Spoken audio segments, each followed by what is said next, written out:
Hi friends, this is Divya, part of Shashasti Traders. இந்த video first time பாக்குறவங்களா இருந்தீங்கன்னா மறக்காம channel subscribe பண்ணிக்கோங்க, bell icon click பண்ணிக்கோங்க. ஃபர்தரா அப்பதான் நாங்க போடுறதுக்கு அடுத்தடுத்த வீடியோஸ் கொடுக்கறதுக்கும் அப்டேட்ஸ் கொடுக்கறதுக்கும் எங்களுக்கு ஒரு மோட்டிவேஷனா இருக்கும். ஸோ ஃபர்ஸ்ட் நீங்க சேனல் சப்ஸ்கிரைப் பண்ணிருங்க, அப்புறம் பெல் ஐக்கான் கிளிக் பண்ணிட்டு அப்புறம் வீடியோக்குள்ள போலாம். So first Monday market to Friday மார்க்கெட்டோட நியூஸஸ் பார்த்துடலாம். ஸோ மண்டே டு ஃப்ரைடே இந்த வீக் ஜெகஜோதியா ஒரு நியூஸஸ் இருக்கு. அதுவும் இல்லாத இது first week of month. Always நம்ம எப்பவுமே ஃபர்ஸ்ட் வீக் மந்த்தும் லாஸ்ட் வீக்கும் கொஞ்சம் கோல்டு மார்க்கெட்ல வாலட்டாலிட்டி அதிகமா தான் இருக்கும். ஸோ நீங்க பார்க்க வேண்டிய ஒரு விஷயம் என்ன அப்படின்னு பாத்தீங்கன்னா, ஆல்மோஸ்ட் கோல்டு பொறுத்த வரைக்கும் இப்போ நடக்கிற ஈரான் அமெரிக்கா வாரோட இஷ்யூஸ் அதிகமா இருக்கு. சோ வேர்ல்டு மார்க்கெட்டே ஷாக்கா தான் இருக்கு. என்ன இன்சிடென்ட்னால அப்படின்னு பாத்தீங்கன்னா, ஈரான் போர்ட்டுக்கு போகக்கூடிய லியா ஸ்டார் கார்கோ ஷிப் மேல அமெரிக்கா மிலிட்ரி மிசைல் அட்டாக் நடந்திருக்கு. ரிப்போர்ட்ஸ் படி பார்த்தா அந்த ஷிப்புக்கு 20 டைம்ஸ் மிலிட்ரி வார்னிங் கொடுத்திருக்காங்க. பட் அவங்க அந்த வார்னிங்க இக்னோர் பண்ணிட்டு கண்டினியூவா மூவ் பண்ணதா சொல்லப்படுது. அதுக்கு பின்னாடி தான் அமெரிக்கா ஏர் கிஃப்ட் ஒரு ஹில் ஃபயர் மிசைல லான்ச் பண்ணி ஷிப்பை லாக் பண்ணியிருக்காங்க. ஸோ இந்த இஷ்யூனால ட்ரேடர்ஸ்க்கு என்ன ப்ராப்ளம் வரும்? ட்ரேடர்ஸோட ஒரே கொஸ்டின் என்ன அப்படின்னு பாத்தீங்கன்னா, இந்த நியூஸ் கோல்டு அஃபெக்ட் பண்ணுமா பண்ணாதா, இப்போ பை ஆகுமா செல் ஆகுமா, இத மட்டும்தான் நீங்க கேட்கிற ஒரு கொஸ்டின் இல்லையா? பட் யூஸ்வலா இப்படி ஒரு ஜியோ பொலிட்டிக்கல் டென்ஷன் இன்க்ரீஸ் ஆனா இன்வெஸ்டர் எல்லாருமே சேஃப் ஹேவன் அசர்ட் ஆன கோல்டு பக்கம் தான் போவாங்க. பட் இந்த வார்ல எல்லாருமே ஆயில் பக்கம் தான் போவாங்க. ஏன்னா கோல்டுன்றது நமக்கு அத்தியாவசியம் கிடையாது, பட் ஆயில்ன்றது அத்தியாவசியம். ஏன்னா நம்மளோட டே டு டே லைஃப்ல ஒரு வெஜிடபிள்ஸ் வாங்க, ஒரு மார்க்கெட்ல ஒரு பொருள் எடுத்துட்டு போக, இல்ல டிரான்ஸ்போர்ட் போக, இல்ல ஆபீஸ் போக, எல்லா இடத்துக்குமே நமக்கு பெட்ரோல் தான் தேவைப்படுது. இந்த பெட்ரோலோட பிரைஸ் இன்க்ரீஸ் ஆகுதுன்னு போது இன்வெஸ்டர்ஸ் பெட்ரோல் சைட்ல யூஎஸ் ஆயில் சைட்ல போயிட்டாங்கன்னா நம்மளோட கோல்டு ஃபால் ஆகிறதுக்கு சான்சஸ் இருக்கு. ஏன் அப்படின்னா எல்லா யூஎஸ் ஆயில்ஸும் எல்லா ஆயிலும் வாங்குறதுக்கு டாலரை தான் நம்ம பயன்படுத்தி வாங்குறோம். இப்ப வரைக்கும் கரன்சி டாலர் தான்.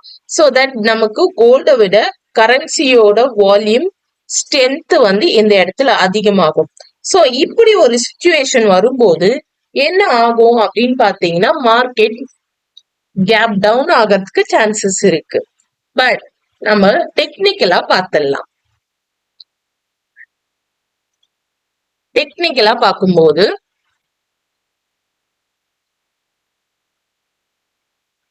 ஒரு டே ஃப்ரேம்ல ஆல்மோஸ்ட் ஒரு ட்ரெண்ட் லைனை சப்போர்ட் பண்ணி மார்க்கெட் வெயிட் பண்றாங்க. Okay, day high and low previous டேவோட ஃப்ரைடே மார்க்கெட்டோட டே அண்ட் லோ மார்க் பண்ணிக்கிட்டோம். ஏன் அப்படின்னு பாத்தீங்கன்னா, ஒரு டேயோட ஹை அண்ட் லோ சப்போர்ட் ரெசிஸ்டன்ஸா கன்சிடர் பண்ணப்படும் இல்லையா? சோ தட் மார்க்கெட் ஆல்மோஸ்ட் எந்த ஏரியால ரிஜெக்ஷன் ஆயிருக்காங்கன்னு பாத்தீங்கன்னா, ஆல்மோஸ்ட் 5 to 4 days ரிஜெக்ஷன் ஆன பிளேசஸ் தான். 1 2 3 4 5 5th டைமா மார்க்கெட் இதே ஸ்பேஸ்ல ரிஜெக்ஷன் ஆயிருக்காங்க. ஏன் அப்படின்னு பாத்தீங்கன்னா, செல் சைடுக்கு மார்க்கெட் ப்ரெஷர் பண்ணிட்டு தான் இருக்கு. பட் மார்க்கெட் இன்வெஸ்டர்ஸ் பையர்ஸும் செல்லர்ஸ் அண்ட் பையர்ஸ் இன்வெஸ்டிங்ல ப்ரெஷர் இருந்துட்டு தான் இருக்கு. பட் இங்க 1 hour சார்ட்ல நீங்க போயிட்டு பாத்தீங்கன்னா 1 2 3 4 5 6 7 ஓகே, ஆல்மோஸ்ட் நமக்கு 5 to 6 டைம்ஸ் இதே ஏரியாலே மார்க்கெட் மொமெண்டம் ரிஜெக்ஷன் ஆயிட்டே இருக்கான். ஓகே, சோ மார்க்கெட் ஃப்ரைடே மார்க்கெட்டும் இதே சேம் பிளேஸ்ல ரிஜெக்ஷன் ஆயிருக்கிறதுனால மார்க்கெட் செல்லிங் போவானா பையிங் போவானா அப்படின்னு பாத்தீங்கன்னா, ஒரு ஃபிபனாச்சி டவுட்டுக்கு நம்ம போட்டு பார்த்தலாம். ஓகே, சோ ஃபிபனாச்சி போடும்போது மார்க்கெட் க்ளோஸ் எங்க ஆயிருக்காங்க? 0.236 ஆல்மோஸ்ட் ஒரு ஃபிபனாச்சி லெவல்ல தான் மார்க்கெட் க்ளோஸ் ஆயிருக்காங்க.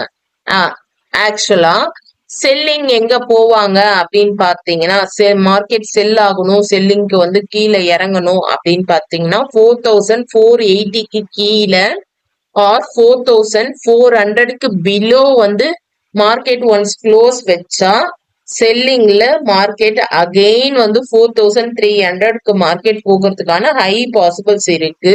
பட் இப்போதைக்கு மார்க்கெட்டோட கரண்ட் சினாரியோ பாத்தீங்கன்னா பை சைட்ல போறதுக்கான சான்சஸ் தான் இருக்கு. இங்க இருந்து மார்க்கெட் ஒரு மண்டே மார்க்கெட் மெதுவா வந்து ஸ்லோவா மேலே ஏறினாலும் இது ஹையர் ஹையே வந்து ரீட்ரேஸ்மெண்ட் பண்ணி உங்களுக்கு ஹையர் ஹையே வந்து ரீச் ஆகிறதுக்கான பாசிபிள்ஸ் இருக்கு. எய்தர்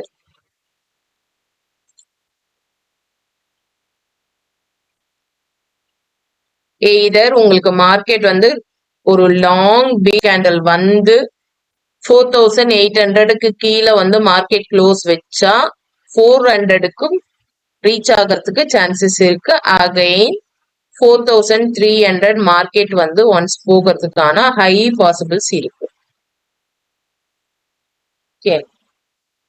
ஸோ ஒரு நியூ லோ வந்து மார்க்கெட் கிரியேட் பண்றதுக்கு ஹை பாசிபிள்ஸ் இருக்கு. So that be careful. Trade with a stop loss. Without stop loss, please